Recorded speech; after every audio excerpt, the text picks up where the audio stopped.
Hey welcome to everyone. स्वागत है आप सबका आपके अपने कहानीकार में। तो guys finally falcon and the winter soldier का 5th एपिसोड हमें देखने को मिल ही गया। एक बात बता दूं मैं आपको, जैसे कि हमने देखा था शो के पिछले एपिसोड बहुत फास्ट पेस पर रन कर रहे थे, लेकिन ये वाला एपिसोड एज कम्पेयर टू पिछले 4 एपिसोड से काफी स्लो था। बट इस एपिसोड में हमें कुछ ऐसी जानकारी मिली जिसके बारे में लास्ट 2 एपिसोड से सब बातें कर रहे थे, बट उस चीज के बारे में हमें इस एपिसोड में एक छोटा सा हिंट दिया गया और एक सस्पेंस भी क्रिएट किया गया, बट उसे एपिसोड के आखिर तक रिवील नहीं किया गया, जो कि मुझे लग रहा था कि हाँ आखिर तक तो इसे रिवील कर ही देंगे। बट उस सस्पेंस को 6 यानी कि लास्ट एपिसोड के लिए छोड़ दिया गया। तो ज्यादा बातें ना करते हुए अब हम चलते हैं हमारी वीडियो की तरफ।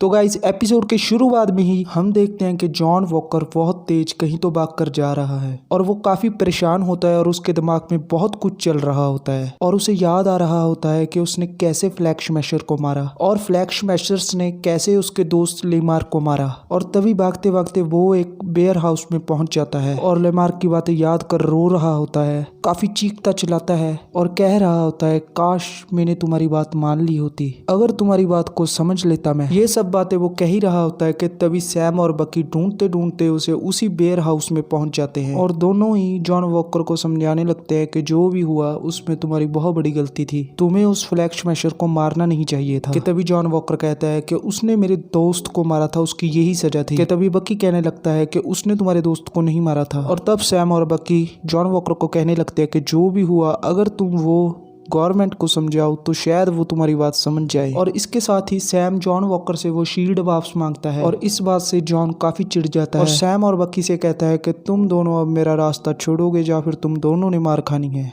कि तभी हमें उन तीनों में एक सुपर एक्शन फाइट सीक्वेंस देखने को मिलता है जिसमें जॉन वॉकर सैम और बकी पर काफी भारी पड़ रहा होता है। सैम और बकी दोनों से जॉन वॉकर को काबू करना थोड़ा मुश्किल लग रहा होता है और जॉन वॉकर उन्हें पटक पटक कर मार रहा होता है। कि तभी जॉन बकी को उठाकर एक बिजली के पिलर पर मारता है। उस पिलर से बकी की वाइब्रेनियम आर्म के थ्रू बकी को एक करंट का झटका लगता है जिसके कारण बकी थोड़े टाइम के लिए अनकॉन्शियस हो जाता है। और तब जॉन सैम को उठा उठा कर पटक रहा होता है और सैम के दोनों विंग्स तोड़ देता है। जैसे जॉन वॉकर ने उस फ्लैग स्मैशर को मारा था अपनी शील्ड से, वैसे ही वो सैम को मारने लगता है। कि तभी पीछे से बकी आता है और जॉन पर हमला करता है और फाइनली सैम और बकी दोनों मिलकर जॉन पर काबू पा लेते हैं और बकी जॉन की एक आर्म भी तोड़ देता है जिसके कारण जॉन अब लड़ने के लायक नहीं रहता। और तब बकी जॉन के पास पड़ी वो शील्ड उठा लेता है और उस शील्ड पर स्टिल अभी भी उस फ्लैग स्मैशर का खून लगा होता है। और तब वो ब्लड वाली शील्ड बकी गुस्से से जमीन पर गिरे पड़े सैम के बिल्कुल फेस के पास फेंक देता है।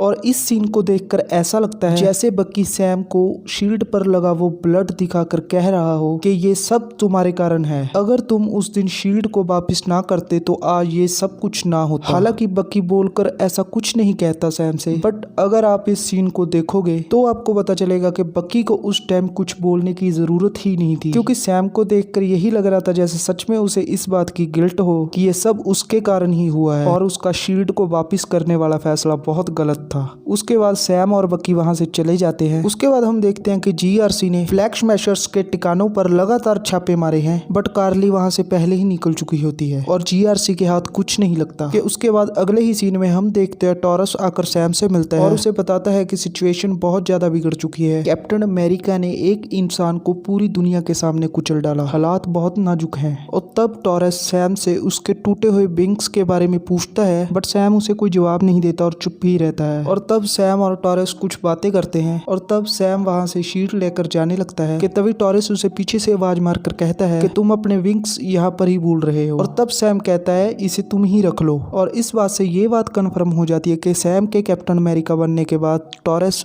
नेक्स्ट फैल्कन बनेगा, और जैसा कि कॉमिक्स में हुआ था। कि तब हम देखते हैं जॉन वॉकर पर अब कोर्ट केस चल रहा है और अब उससे कैप्टन अमेरिका का मेंटर छीन लिया गया है। और तब सेनेटर जॉन वॉकर से कहते हैं कि शुक्र मनाओ तुम्हारा पिछला रिकॉर्ड देखकर तुम्हारा कोर्ट मार्शल नहीं किया गया, बट हाँ अब तुम यूएसए के किसी भी सरकारी पद पर काम नहीं कर सकते कभी भी। और तब जॉन वॉकर सेनेटर से कहता है कि मुझे अपनी बात रखने का हक दिया जाए कि उस कत्ल के पीछे असली वजह क्या थी। और तब हम देखते हैं सेनेटर जॉन वॉकर को अपनी बात रखने नहीं देते और कोर्ट रूम में ही सेनेटर पर चलाकर चला जाता है वहाँ से। कि तब हम अगले सीन में देखते हैं जॉन वॉकर अपनी वाइफ के साथ उसी कोर्ट रूम के बाहर एक दूसरे रूम में काफी उदास बैठा होता है कि तभी वहाँ पर एक औरत आती है जो अपने आप को वैलेंटीना के नाम से इंट्रोड्यूस करती है और वो जॉन वॉकर से कहती है कि वो जॉन वॉकर की लाइफ के बारे में सब कुछ जानती है। और तब जॉन वॉकर की वाइफ उसी औरत से पूछती है, एक्सक्यूज मी, तुम हो कौन? और तब वो औरत जॉन वॉकर की वाइफ को अपना एक कार्ड थमाती है और जॉन वॉकर से कहती है कि जब भी मैं तुम्हें कॉल करूं मेरा फोन जरूर उठाना, कि मुझे मालूम है तुमने वो सुपर सोल्जर सीरम अपनी बॉडी में इंजेक्ट किया है और अब तुम हमारे लिए बहुत खास हो। और गाइस ये सारा सीन देखकर मुझे ऐसा लगा कि इस औरत को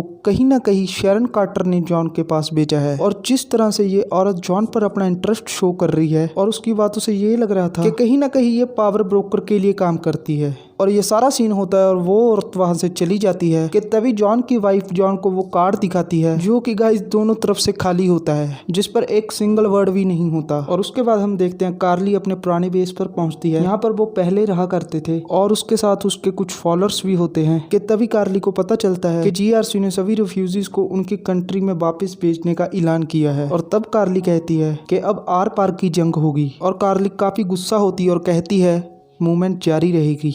और अगले सीन में हम बैरन जीमो को देखते हैं जो कि स्कोबिया में होता है और वो एक स्टैचू के सामने खड़ा होता है, जो सीन हमें ट्रेलर्स में भी देखने को मिला था। कि तभी पीछे से बकी आता है कि तुम तो बड़ी दूर छिपे बैठे हो और हम देखते हैं बकी के हाथ में एक गन होती है और तब बकी जीमो पर अपनी गन पॉइंट करता है कि कार्ली अब आसानी से रुकने नहीं वाली, मैंने सैम को कहा था कि तुम्हारा आइडिया उस पर वर्क नहीं करने वाला। और तब जीमो बकी से कहता है कि कार्ली को रोकने का बस एक ही तरीका है और बकी जीमो से कहता है कि हाँ उसे इसी तरह रोका जा सकता है बट हमारे काम करने का तरीका थोड़ा अलग है।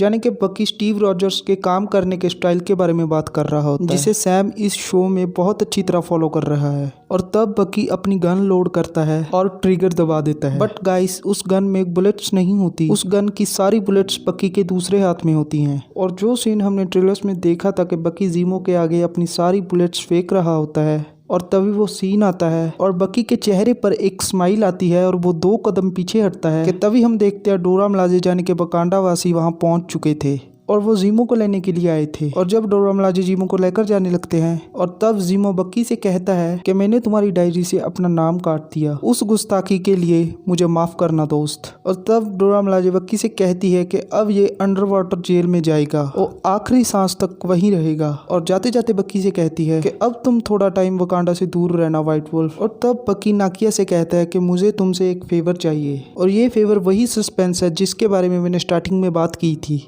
और अब हम बढ़ते हैं हमारे नेक्स्ट सीन की तरफ और तब हम देखते हैं बाल्टीमोरा मैरीलैंड में सैम एक बार दोबारा से एरिजिया से मिलने जाता है और एरिजिया अभी भी बहुत चिढ़ा होता है। और तब वो सैम के हाथ में शील्ड देखता है और कहता है क्या ये वही है जिसके बारे में मैं सोच रहा हूँ। और तब सैम कवर से शील्ड को निकालने लगता है बट एरिजिया उसे मना कर देता है कि इसे मत निकालो। और तब सैम एरिजिया से कहता है कि आप नेक्स्ट कैप्टन अमेरिका बन सकते थे। और तब वो सैम से कहता है कि तुम्हें खुद मालूम है एक ब्लैक कभी भी कैप्टन अमेरिका नहीं बन सकता इस देश में। और तब उन दोनों में काफी बातें होती हैं, कुछ बातें स्टीव को लेकर, कुछ बातें एरिजिया के पास्ट को लेकर। और तब वो सैम को बताता है कि उसके ऊपर क्या क्या एक्सपेरिमेंट हुए सिर्फ एक सुपर सोल्जर सीरम के कारण, कैसे उसे उसकी मरी हुई वाइफ का चेहरा तक नहीं देखने दिया गया आखिरी टाइम पे। खैर उन दोनों में काफी बातचीत होती है और उसके बाद सैम बुरी तरह परेशान होकर अपनी बहन के घर वापस चला जाता है। और अगले दिन वो अपनी बहन से कहता है कि हम उस बोट को बेच देंगे। और तब उसे पता चलता है कि अब उस बोट को कोई खरीदने के लिए राजी नहीं, क्योंकि उस बोट में काफी बड़े बड़े छेद हो चुके थे और उस बोट को रिपेयर करने के लिए जितनी कीमत उस बोट की है उससे ज्यादा पैसे खर्च हो जाएंगे। तो उसकी बहन ने उस बोट को बेचने का आइडिया ड्रॉप कर दिया। और तब सैम और उसकी बहन के बीच कुछ बातचीत होती है और तब सैम उन सब लोगों को कॉल करता है जिनके लिए कभी उनके पेरेंट्स ने फेवर किए थे। और दूसरी तरफ हम देखते हैं कि जॉन वॉकर अब ले मार्क के पेरेंट्स से मिलने गया होता है कि कैसे उसने अपनी दोस्त की मौत का बदला लिया और कैसे उसके कातिल को मारा। तब ले मार्क के फादर जॉन से पूछते हैं क्या उसी आदमी ने मेरे बेटे को मारा था। और तब हम देखते हैं जॉन वॉकर एक छोटे से पॉज के साथ ले मार्क के फादर को कहता है कि हाँ उसी ने मारा था उसे, और उन्हें कहता है कि कभी भी उन्हें उसकी जरूरत पड़े तो उसे कॉल जरूर करें। और उसके साथ ही वो वहां से चला जाता है कि तभी हम देखते हैं उधर मैड्रीपुर में शैरन कार्टर किसी बेट्रॉप नाम के इंसान से बात कर रही है और उसे किसी काम के डबल पैसे ऑफर कर रही है। और इस सीन से मुझे 99% श्योर हो चुका है कि शैरन कार्टर ही पावर ब्रोकर है। और जब आप ये सीन देखोगे और इस सीन में शेरन का एटीट्यूड देखोगे, आपको सब समझ आ जाएगा। और उधर दूसरी तरफ वो सारे लोग सैम की एक कॉल पर उस बोट को रिपेयर करने के लिए आ जाते हैं कि तभी हम देखते हैं कि बकी भी वहां पर पहुंच जाता है और उसके पास एक हाईटेक सूटकेस है जो वो सैम के लिए लेकर आया है, वो भी वकांडा वासियों से। और तब बकी सैम से कहता है इसे खोल कर देखो, बट सैम उस सूटकेस को नहीं खोलता। और तब बकी भी उन लोगों के साथ उस बोट को रिपेयर करने लग जाता है। तब हम देखते हैं बकी सैम की बहन सैरा से मिलता है और उसे अपना नाम बताता है और वो भी बकी को अपना नाम बताती है। और बकी काफी खुश होकर सैम की बहन से बात कर रहा होता है कि तब हम देखते हैं कि सैम को इस बात से थोड़ी सी जेलसी हो रही है कि बकी उसकी बहन के साथ फ्लर्ट कर रहा है, बट सैम उसे कुछ कहता नहीं और वो उस बोट को रिपेयर करने लग जाते हैं। और तब शाम को बकी सैम से कहता है कि मैं यहीं पर किसी होटल पर आज की रात रहूंगा। और तब सैम बकी से कहता है कि नहीं, तुम मेरे घर पर रहो, बट हाँ मेरी बहन से फ्लर्ट मत करना वरना तुम्हें काट कर तुम्हारे टुकड़े समुद्र में फेंक दूंगा। और तब नेक्स्ट मॉर्निंग हम सैम और बकी को शील्ड के साथ ट्रेनिंग करते देखते हैं और उन दोनों में कुछ बातें होती हैं और उसके बाद बकी वहां से चला जाता है। बकी के जाने के बाद हम देखते हैं कि सैम पर बकी की बातों का इतना असर हुआ होता है कि वो काफी मोटिवेट हो जाता है और वो शील्ड के साथ ट्रेनिंग करनी स्टार्ट कर देता है। कुछ टाइम वो शील्ड को मिस करता है, थोड़ी स्ट्रगल करता है, बट फाइनली